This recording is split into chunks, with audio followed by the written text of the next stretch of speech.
இது வரலாறு.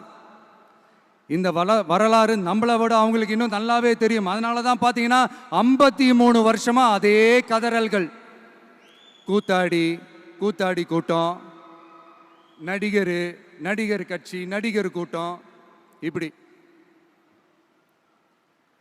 மர்மயோகின்ற ஒரு படத்தில் அவருடைய கேரக்டர் பேர் கரிகாலன். அதில் ஒரு சூப்பர் டயலாக் ஒன்று சொல்லியிருப்பார். குறிவைத்தால் தவற மாட்டேன், தவறுமானால் குறியே வைக்க மாட்டேன்.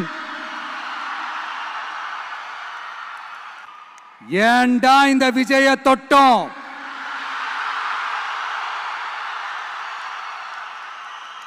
ஏண்டா விஜய் கூட இருக்கிற அந்த மக்களை தொட்டோம்? நினைச்சு நினைச்சு நினைச்சு ஃபீல் பண்ண போறீங்க.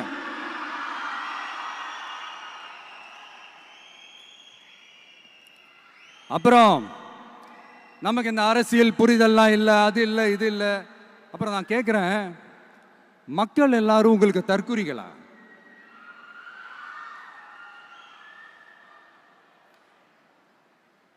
அதே மக்களோட ஓட்டு வாங்க போற நாம தற்குறிகள்னா, அப்ப இவ்வளவு நாள் அதே மக்கள் கிட்ட இருந்தானே நீங்க ஓட்டு வாங்கிட்டு இருந்தீங்க.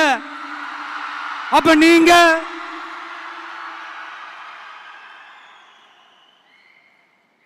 அந்த மக்களுக்கு நீங்க காட்டுற மரியாதையும் நன்றியும் இதுதானா? ஒண்ணு மட்டும் சொல்றேன், எழுதி வச்சுக்கோங்க. இந்த தற்குறின்னு சொல்றீங்கல்ல, இந்த தற்குறிகள்லாம் ஒன்னா சேர்ந்துதான் வாழ்நாள் பூரா விடையை கண்டுபிடிக்காத முடியாத அளவுக்கு உங்க அரசியலே ஒரு கேள்விக்குறியாக்க போறாங்க. யாரும் இங்க தற்குறிகள்லாம் கிடையாது.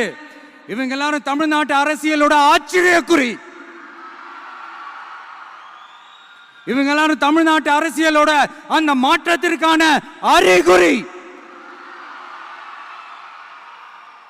சும்மா லாஜிக்கே இல்லாம தற்குறி.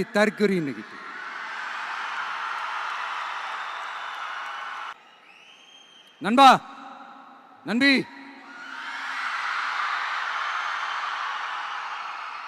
இப்ப நீங்க சொல்லுங்க. ஒன்னு, இன்னொன்னு, ரிப்பீட். ஒன்னு, இன்னொன்னு. இந்த போட்டி எப்படி இருக்க போகுதுன்னா, மக்களோட மக்களா நிக்கிற நமக்காக மக்களே டிசைட் பண்ணி போறாங்க. My dear sir, my dear uncle,